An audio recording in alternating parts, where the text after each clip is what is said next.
अधिकारी पूजा खेडकर यांच्या आई मनोरमा खेडकर यांना बेलापूर न्यायालयानं अटकपूर्व अंतरिम जामीन मंजूर केलेला आहे।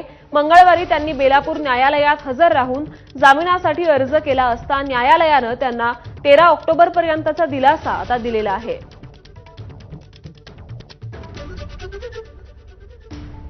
आपले प्रतिनिधी विनायक पाटील या संदर्भात अधिक माहिती देतील। विनायक, आपण पाहिलं तर गेल्या काही दिवसापासून आहे ते आरोपी दिलीप खेडकर आणि त्यांची पत्नी आहे मनोरमा खेडकर हे फरार होते।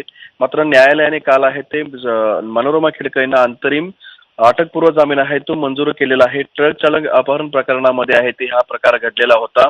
दिलीप खेडकर आणि प्रफुल्ल साळुंखे हे दोन मेन आरोपी आहेत। त्यांना अटक करण्यासाठी नवी मुंबई पोलीस हे पुण्याला गेले असता या तपासामध्ये आहे तो मनोरमा खेडकर आहे तो यांनी अडथळा निर्माण केला होता।